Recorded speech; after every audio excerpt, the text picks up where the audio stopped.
एक दिन वो वैसे यूएनओ के मैं सामने रात को कोई 1 बजे के करीब खड़ा हुआ तो थक गया। उस दिन बाबा साहब का प्रोग्राम था, तो उधर से इंटरपोल वाला इंटरनेशनल पुलिस वाले जो यूएनओ की करते राखी करते ना, सिक्योरिटी करते हैं, तो वो आया कि तू यहाँ पर खड़ा नहीं हो सकता।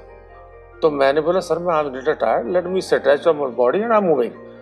तो इतना कह के मैं गाड़ी के बीच बैठा तो मैं ऐसे देखा यूएनओ की तरफ कि यार बाबा साहब के बराबर का एक भी लीडर वर्ल्ड में नहीं है, व्हाई नॉट टू सेलिब्रेट बाबा साहब बर्थडे इन यूएनओ। लेकिन ड्रीम तो ले लिया, पता ये नहीं था कि एंटर कैसे करना है ना। फिर जो इंडियन कॉन्सुलेट के साथ मीटिंगें चली और मेरे साथ जो लड़का मेन था महाराष्ट्र का है दिलीप मस्के, हम दोनों ने 4 साल इस प्रोग्राम के लिए धक्के खाए, मीटिंगें करी, लेकिन फाइनली हमें 2016 में मिली। कार्यक्रम में पुनः एक बार आपका स्वागत है। आप जानते हैं इस समय हम लोग doctor Baba Saheb Ambedkar international convention centre Nagpur में हैं और दरअसल यहाँ चल रहा है डॉक्टर अम्बेडकर इंटरनेशनल मिशन का 6ठा सम्मेलन, जो कि अंतर्राष्ट्रीय अपने मित्रों के साथ, अपने कार्यकर्ताओं के साथ, अपने एक्टिविस्ट के साथ ये एक सम्मेलन है उनका। और इसी सम्मेलन के तहत इस समय हमारे साथ है हरदेव सहाय। जो तस्वीर आपकी स्क्रीन पर आई है आप समझ तो गए होंगे कि सहाय साहब आपके साथ है, लेकिन सहाय साहब जैसे दिखते हैं वैसे है नहीं दरअसल।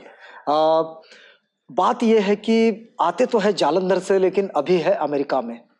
लेकिन एक बात इन दिनों में आपने बड़े शिद्दत से सुनी होगी कि अमेरिका इस बात पर बड़ा गंभीर हो गया है कि जो कास्ट सिस्टम और कास्ट नैरेटिव जो अमेरिका में प्रैक्टिस होता हुआ दिखता है, उसको रोकने के लिए अमेरिका में जो एंटी कास्ट लॉज बने, उन लॉज को बनाने में और वहाँ यूएनओ से लेकर तो अमेरिकन सीनेट तक अपनी बात को पहुंचाने में जो बड़ी भूमिका निभाई गई डॉक्टर अम्बेडकर इंटरनेशनल मिशन के द्वारा, उसके अगुवाई में रहे हैं हरदेव सहाय साहब।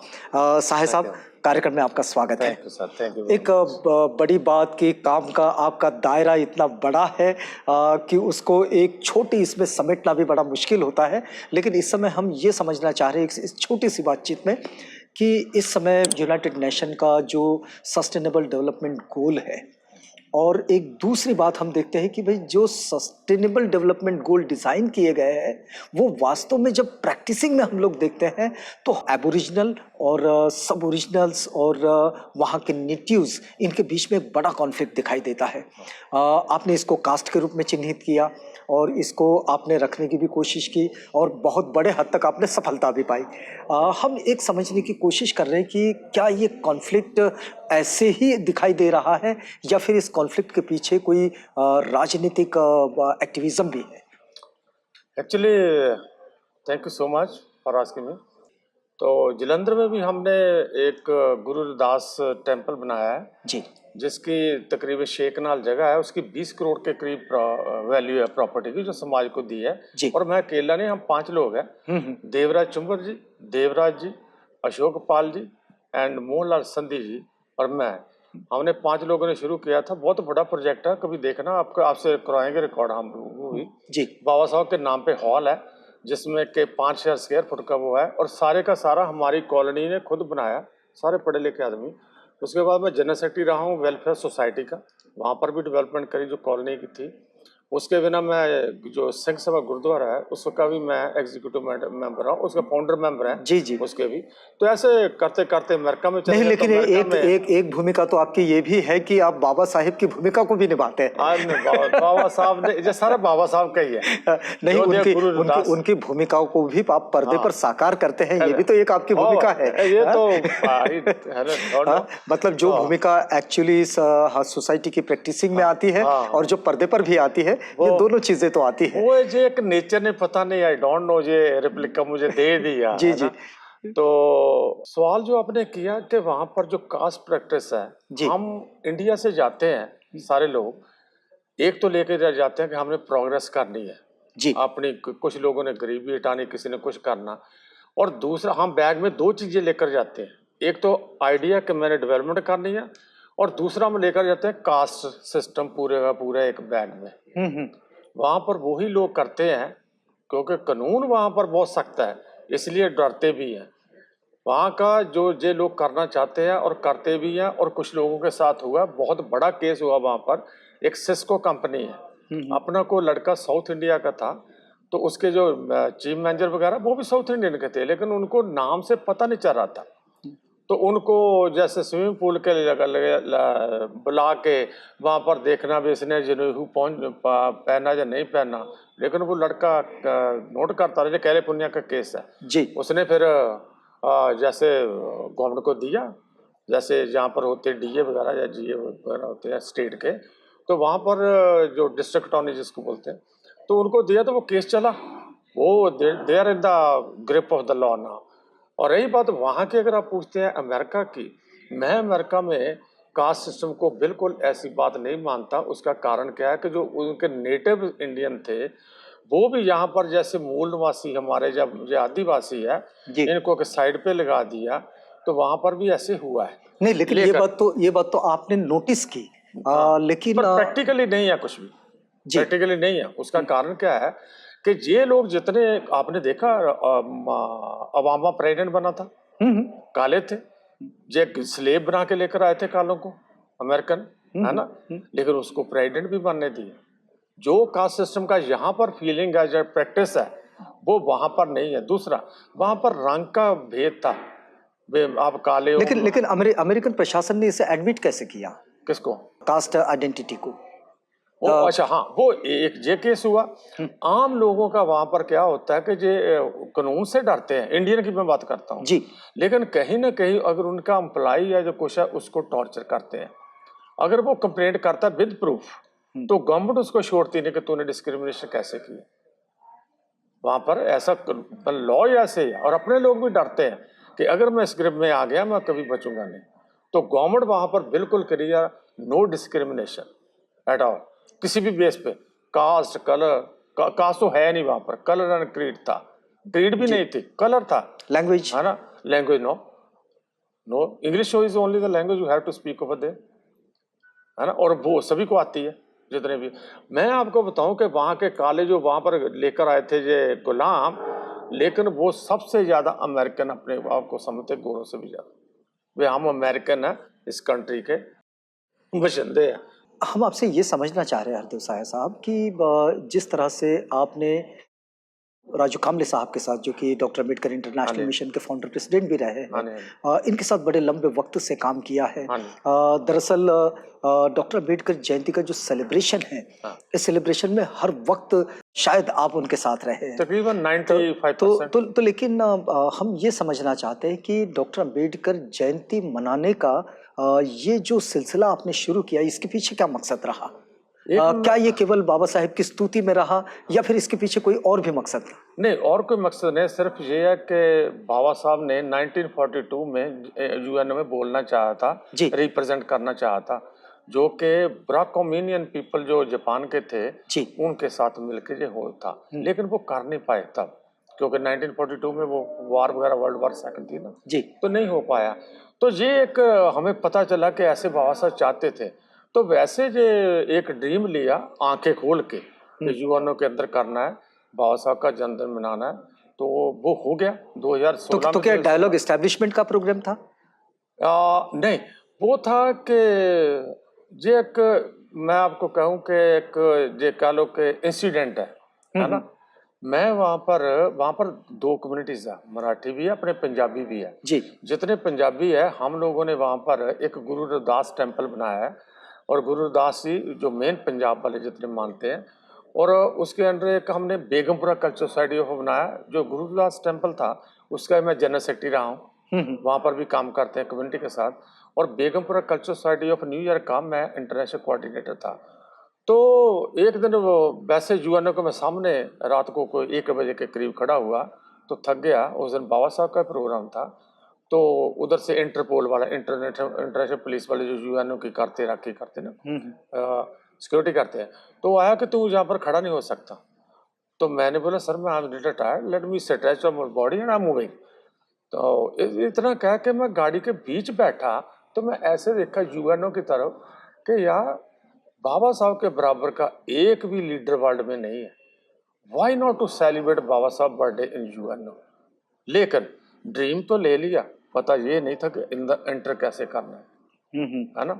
फिर जो इंडियन कॉन्सुलेट के साथ मीटिंगें चली और मेरे साथ जो लड़का मेन था महाराष्ट्र का है दिलीप मस्के, हम दोनों ने 4 साल इस प्रोग्राम के लिए धक्के खाए, मीटिंगें करी, लेकिन फाइनली हमें 2016 में मिल गई। आपको क्या लगता है कि इस समय में अम्बेडकराइट मूवमेंट, अम्बेडकराइट मास जिस अम्बेडकर तरह से आगे बढ़ रहा है, हाँ इसमें लीडरशिप जो है वह उसको स्ट्रांगली बिल्ड होने की क्या संभावनाएं दिखाई देती हैं? देखो, जो बाबा साहब का मिशन है वर्ल्ड वाइड, जी, जितना मेरा ख्याल इंडिया में बढ़ रहा है इससे डबल लगा लो कि फॉरेन में बढ़ रहा है। और जितने फॉरेन में लोग हैं अपने और वो काम करते हैं सिंसियरली, हर आदमी बाबा साहब के मिशन पे काम करना चाहता है। क्या चुनौतियां देखते हैं आप इस मिशन के सामने? वहां पर कोई ज्यादा चुनौतियां नहीं आती, सिर्फ सिस्टम है। लेकिन आपको आप सिस्टम आप आना आप पड़ेगा। वहां बैठकर इंडियन सिस्टम को तो स्टडी करते होगे। इंडियन सिस्टम को हम हर रोज देखते हैं और जीते हैं। और सबसे बड़ा दुख होता है कि जब हम देखते हैं कि किसी बच्ची के साथ बलात्कार होता है या किसी को काटते मारते कुछ भी करते हैं धर्म के नाम पे, कास्ट के नाम पे, हमें तब बहुत दुख होता है। जितने एनआरआई है वो इतने दुखी होते हैं कि हमारे लोगों के साथ क्यों, वाई, क्या इन्होंने गुनाह कर लिया कि इंडिया में पैदा हो गए, है ना। क्योंकि फॉरेन में तो ऐसा कुछ है नहीं, ना कोई कर सकता है। तो क्या आप ऐसा सोचते हैं कि बस यहाँ भी इस तरह के लीडरशिप को एस्टैब्लिश किया जाना चाहिए? एक्चुअली हम वहाँ पर लीडरशिप की बात नहीं करते, हम वहाँ पर एक्टिविस्ट जो बाबा साहब के जो अम्बेडकराइट है उनकी बात करते हैं। लेकिन सोशल यहाँ पर अपलिफ्टमेंट की तो लीडरशिप पर जरूरत है। सोशल अपलिफ्टमेंट की तो जरूरत है। अरे यहाँ पर तो बहुत है। तो हाँ, आप हमें तो वहाँ पर नींद इसीलिए नहीं आती सभी को कि जो इंडिया में हो रहा है ये कब सुधरेंगे, ये क्या करेंगे, ये कब इनको जीने देंगे। तो अम्बेडकर इंटरनेशनल मिशन इस पर क्या कुछ सोचता है? इंटरनेशनल मिशन की अगर बात करूं तो मैं 2000 में अमेरिका में गया हूं, तो 2002 में राजू कामरे जी मेरे को पहली बार मिले थे। तो एट द एंड तक 2016 तक, जब वो 16 अगस्त 2016 को पूरे हुए, 2018 को 2018, जी, तो तब तक तकरीबन मैं नहा रहा हर प्रोग्राम जितने किए हमने कोलंबिया यूनिवर्सिटी में, राजू कामले जी और साथ में Begampura culture society of New York, ये भी साथ में काम करते थे बराबर। गुरु रविदास सभा ऑफ न्यूयॉर्क वो भी करते थे। ये 2-3 ऑर्गेनाइजेशन थी जो इकट्ठे करते थे, अकेले राजू कामले प्लान करते थे। हाँ, ये जो बर्थडे मनाते थे बाबा साहब का कॉन्सुलेट ऑफ इंडिया में, कोलंबिया यूनिवर्सिटी में, हर साल इकट्ठे मनाते थे। अब आप कितने खुश हैं इस समय बाबा साहेब डॉक्टर अम्बेडकर के मूवमेंट को देखकर?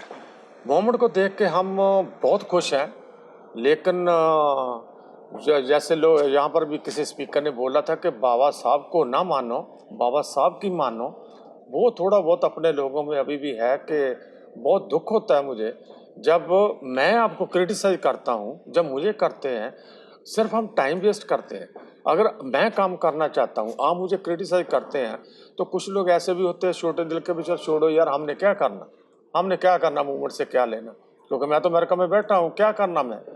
लेकिन ये बात हमें अम्बेडकरी लोगों में और हमारी कम्युनिटी में ये बहुत बुरी है, इसको हटाना चाहिए और सभी को प्रेज करना चाहिए कि आप काम करते हैं, थैंक यू सो मच भाई साहब, आपने किया और मुझे भी सिखाओ कैसे। मतलब हर एक को प्रेरित करे, प्रोत्साहित प्रेरित करे। करना चाहिए, प्रेरित करना चाहिए। अच्छा, एक बात आपसे ये समझेंगे हरदेव साहब साहब, एक बड़ी महत्वपूर्ण बात है कि क्या आप भी ऐसा महसूस करते हैं, क्योंकि बाबा साहेब की तो ये बड़ी तमन्ना रही है कि वे बुद्धिस्ट सेमिनरीज बनाना चाहते थे। बाबा साहेब ये भी चाहते थे कि political leadership building training programme होना चाहिए। क्या आपको ऐसा लगता है कि ऐसे ट्रेनिंग प्रोग्राम होने चाहिए? इसके बारे में, मैं पंजाब को बिलोंग करता हूं, तो मैं आपको थोड़ी सी इसकी बैकग्राउंड बताता हूं। जी, पंजाब में बाबा साहब को, जैसे मैं ओपनली कहता हूं कि कांग्रेस पार्टी ने वहां पर ये बाबा साहब का कहीं नाम होने नहीं दिया, ठीक है। उसका कारण था कि 2-3 फैमिली थी जो मानते थे, तो उनको लोग पूछते नहीं थे। तो बाबा साहब के बारे में जानते थे, बुद्धिज्म के बारे में तो जानते नहीं थे बिल्कुल। मैं चाहता हूँ, हाँ ठीक है, बुद्धिज्म अडॉप्ट करो, गुरुदास को अडॉप्ट करो, किसी को करो, लेकिन बाबा साहब का मिशन जरूर करो। नहीं, लेकिन इसमें ट्रेनिंग की जरूरत कितना महसूस करते हैं ट्रेनिंग आप? की ये है कि जो लोग अपने वेल ट्रेंड है, जिनको पूरा ज्ञान है, उनको आगे आके जो धार्मिक हमारे है आस्पेक्ट है जहाँ, इसको भी पूरा करना चाहिए, समझाना चाहिए और प्रेरित करना चाहिए। और अच्छी बातें इंसान बढ़िया बनने के लिए, चाहे महात्मा बुद्ध, चाहे गुरुदास का, चाहे कबीर महाराज का, या भगवान वाल्मीकि जी का, वो उस कैमरा से बढ़िया बनो, लेकिन जो जो अपनी जिंदगी लेकिन सुधारो, मोरलिटी के साथ आगे लेकिन मोरालिटी के साथ उधर रहो, लेकिन जो पे बैक टू सोसाइटी है वो बाबा साहब का मिशन लेकर करो।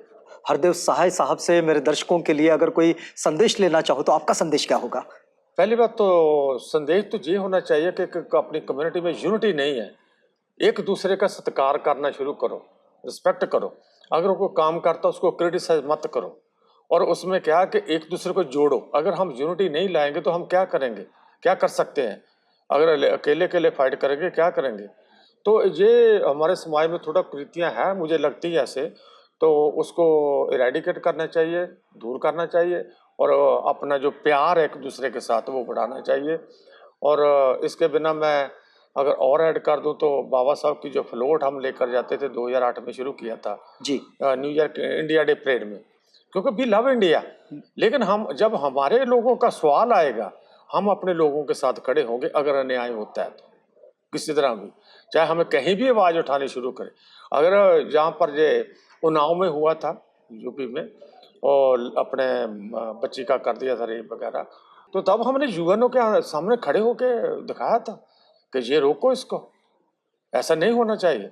हम अपने लोगों के साथ हमेशा साथ खड़े हैं, अन्याय के विरुद्ध, जी, ठीक है ना। और बाबा साहब कमीशन जो है वहाँ पर काफ़ी चल रहा है, ऑर्गेनाइजेशंस भी काफ़ी है, कैलिफोर्निया में, सारे अमेरिका में, कनाडा में बहुत है। और इसमें एक ऐड करना चाहूँगा कि हमारे जो जैसे चंचल बहन जी का मैं जरूर ऐड करना चाहूँगा, कुछ लोग ऐसा मिशन करते हैं जो समाज के लिए एक एग्जाम्पल बनती है। जी, इन्होंने जो स्कॉलरशिप शुरू किया बाबा साहब के नाम पे, वैनकूवर वो साइमन फ्रेजियर यूनिवर्सिटी जो अपने वैनकूवर में है कनाडा में, इन्होंने $60,000 जमा करवा के डॉक्टर बी.आर. अम्बेडकर अवार्ड के नाम पे एक स्कॉलरशिप इस्टेब्लिश करी। उसमें इंडिया से जाएं, किसी भी कंट्री से जाएं, सिर्फ बाबा साहब पे स्टडी करेंगे और उनको बच्चों की पढ़ाई फ्री होगी। आज इन्होंने $60,000 जमा कराया, यूनिवर्सिटी भी उसमें कुछ डालेगी, जो भी होगा बैंक में रखे इंटरेस्ट आएगा। उसके साथ देखो वो सारी गाइडलाइन जो आ रही है, मार्च वो 15-16 को ऑफिशियली सारा डिक्लेयर कर रहे हैं, तो वो बताएंगे, आए बच्चे, गरीब बच्चा जाए। और दूसरा, हिमांशु जी के साथ भी मैं काम करता हूँ, जो बच्चे बाहर जाते हैं है ना, इंडियन स्कॉलरशिप में, फॉरेन स्कॉलरशिप में, जी। तो वो भी करते रहते हैं। जो अच्छा काम करता है, मेरा मन करता होता है कि मैं इनके पीछे खड़ा होके जो काम अच्छा काम करता है उन्हें प्रेरित करें, और हर एक में कुछ ना कुछ थोड़ी थोड़ी अच्छाइयाँ तो होती है, उन अच्छाइयों को प्रोत्साहित करें, उसको प्रेरित करें, और ऐसा करते हुए ही आगे बढ़ा जा सकता है। हम हरदेव सहाय जी से बात कर रहे थे। इस समय 6ठा इंटरनेशनल सम्मेलन चल रहा है नागपुर के doctor Ambedkar international convention centre में। ये 6 जो कॉन्फ्रेंस हो रही है जी, एएम की, जी, तो एआईएम की, अम्बेडकर इंटरनेशनल मिशन की, तो मैं सभी आपको बधाई देता हूँ। हिमांशु जी, सुजीत जी, डॉक्टर सुधीर जी जो कामले साहब के ब्रदर हैं, कामले साहब, राजू कामले बस very close to my heart ji. तो ऐसे जिंदगी चलनी चाहिए, इकट्ठे होने चाहिए कॉन्फ्रेंस में, कुछ उसका आउटकम हो, समाज के लिए काम आ जाए। चलिए, Thank you so बहुत much. बहुत धन्यवाद आपका। आप Thank बने you. रहिएगा आवाज इंडिया के साथ, प्रोग्राम Thank you. आगे जारी है।